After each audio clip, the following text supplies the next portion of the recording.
This video will be talking about the cyclic groups and one of the beautiful results inside this group here. Okay, so cyclic group, myself Sagar Jagad, an assistant professor at Guru Nanak Khalsa College, which is Mumbai 19. I'm just reading the stuff that I've written. So I'm going to start with the definitions first of all. I'm going to talk about cyclic groups, right? So, cyclic group, before I start, I will just go for the pre-requirements or the definition which is required. First of all, students should know what is called as a group. What is a group, right? So, suppose if I have a G is a set with an operation star, this set should be a non-empty set with me. I have a non-empty set with an operation, any kind of an operation. This operation satisfies four properties. What are those four properties? That is nothing but binary, associativity, identity element should exist with respect to this operation, and for every element, the inverse should exist. Right? So the set with the operation satisfying binary, associativity, ident I should write it properly, identity and inverse of every element should exist. If a set satisfies this property, we call it to be a group with that particular operation. Then there comes in another word which is called as a subgroup. I'll try to make it as simple as possible, but at the same time, I'm just going to give you the concept of this basic stuff. For the detailed definition, you can read any reference book that you want. I'm just giving you the idea. So whenever we have a group, if inside the group I have a smaller group with respect to the same operation, then that group is said to be a subgroup. For an example, suppose this is my G, suppose this is nothing but the set G with an operation start forming a group. Suppose inside this I can find out a smaller subset H which satisfy all the condition of the group with respect to the same operation, then we say H is a subgroup of G, and this is nothing but the notation of the subgroup that I'm using. Okay, so this means what is a subgroup? This is something that students should know before we go further into today's session. After this, I want to know what is called as a cyclic group. Cyclic group. What is a cyclic group? Whenever there exists an element A inside G such that my G entirely can be represented by a singleton element, right? That means every element of G is some power. If an operation is multiplication, then it is some power of A where n is any integer.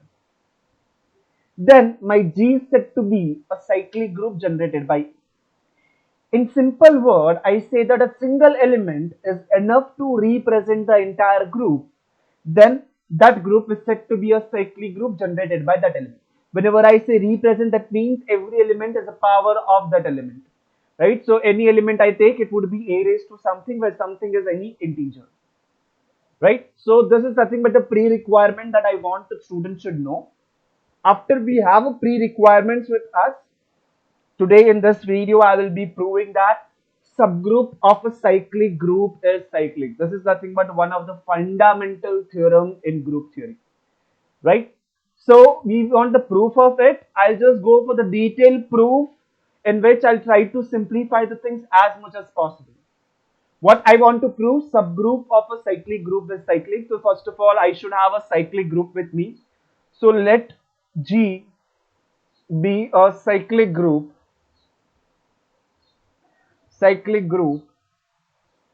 generated by A. That means what does it mean? That means my G is nothing but generated by A. That means every element of G is nothing but A raised to N, where N is any integer. This is something that we know now. What I want to prove is subgroup of a cyclic group is cyclic. So now I have a cyclic group with me. I will be considering any subgroup H of this G. Consider H, which is any subgroup of G.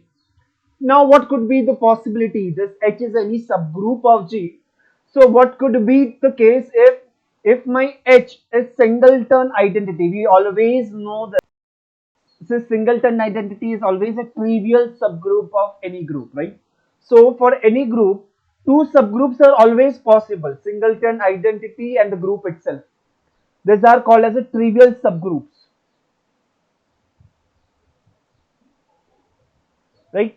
So I'm considering, suppose if H is any subgroup, it might be possible it is singleton identity. Suppose if my H is singleton identity, then my this H is actually generated by singleton identity, because if I consider e raised to n where n is any integer, then it is same as singleton identity, right? So singleton identity is generated by singleton identity, hence I can say that my H is nothing but a subgroup of G. If it is singleton identity, then it is generated by itself, hence it becomes cyclic.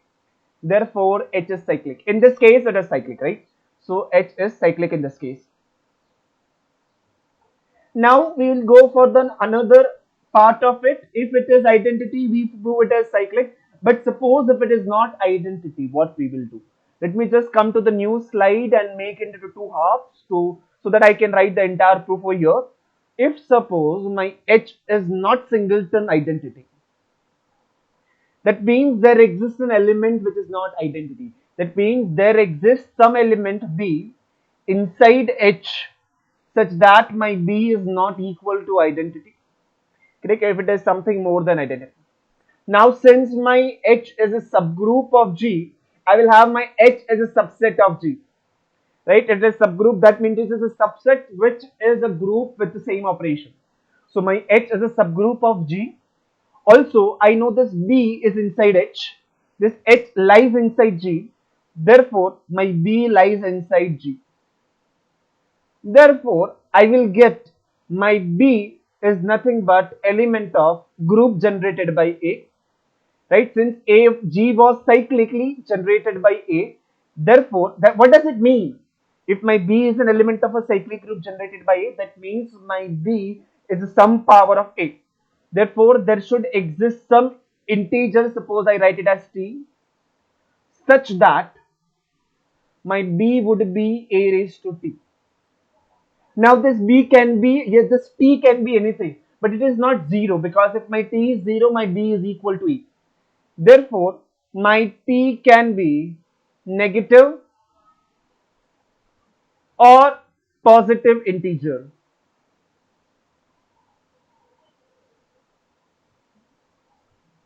Correct? But it cannot be 0 because a raised to 0 becomes identity and we have B is not identity. So suppose if my t is a positive power, then inside H I have a positive power of A. Right? So there is a confusion with the students why we are thinking of it. So what I do, there is few minutes I will be talking about trying to get a positive power of A inside H. What I am telling over here, I get two cases, t can be negative or t can be positive. So in the first case, suppose if my t is positive,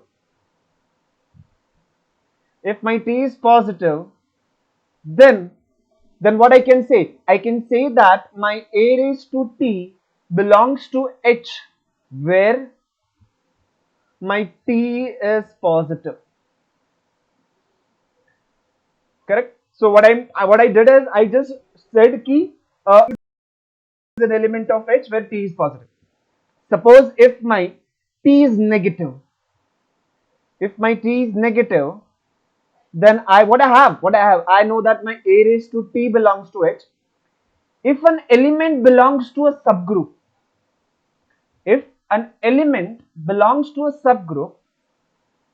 then its inverse also belongs to the subgroup. That means a raised to minus t also belongs to H, and this minus t is a positive number because t was negative, so minus t is positive. Correct? So ultimately, in any case,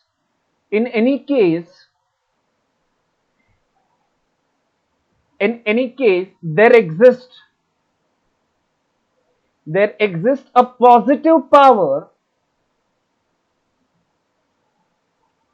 of A in H. What is an advantage of having a positive power of A inside H? We can use a statement that tells me that if there exists a positive power inside it, then there exists a least positive power also. And I leave this to the students. Let me know in the comment box what the statement is. I will repeat the statement. I want the name of that statement. This is a wonderful theorem in number theory. If I have a non-empty subset of natural numbers, then that subset has a least element inside it. What I did over here, now what I said, I have a positive power of A inside H. That means there will exist a least positive power also. And I just leave it to the students to let me know the name of the theorem in the chat box or the comment section. Sorry. So, therefore, there exists a least positive number or least positive integer, a least positive integer, say, I will say m, such that my a raised to m belongs to it. So what was an advantage of considering a positive power of a inside h? I can have a least positive integer such that my a raised to m is inside h. Now, what was our claim? Our claim was to prove that h is cyclic. So now we just really write our claim in the direct format now. So now I'll write my clear claim that I will claim that it is cyclic and it is generated by this least positive power of A, that is A raised to M. Now we want to prove this, right? The one way of the proof is actually trivial. The proof is, if I will tell you A raised to M, I should not write F over here, I should write since I know, since my A raised to M is an element of H, then my any power of this A raised to m, any power of it would be again inside H because it is subgroup, so it is closed under binary. I take any power of it, it will stay inside H. Therefore, the cyclic group generated by A raised to m should lie inside H, since the reason is it is a group, since my H is a group. Okay. So this is one way. I need to prove the other way. That is nothing but the most interesting part, right? So we come to the most important and interesting part. I'll just write my subclaim. That would get easier. Now what I want to prove the other way around. That means I need to show that H is a subset of cyclic group generated by A raised to M. It is a wonderful proof. Let us just try to understand. Let C be any element inside H. Now this H is a subset of G. This G is generated by A. So I can say the C is an element of this. Therefore, my C is an element of this. Therefore, my C can be written as A raised to N for some natural number, or I'll say for N inside integer.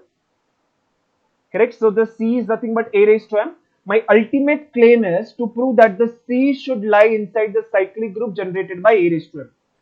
That means my C should be some power of A raised to M. Okay. So now I want to prove this C is A raised to N, but I want to prove it is some power of A raised to M. Something looks complex over here. But the interesting part is, we know that over here, we know that my M is the smallest number, smallest positive natural number, or I'll say smallest positive integer, such that my A raised to M is inside my H. This is something, the positive thing that we have even N, and we will use it. So I have C is nothing but A raised to N. This N is an integer, M is an integer. Let us just divide them and see what happens to us. So I have, by division algorithm, my N can be written as Qm plus R, where this remainder can be either equal to 0 or my remainder can lie between 0 to m. Okay, so let us just see this. What happens next?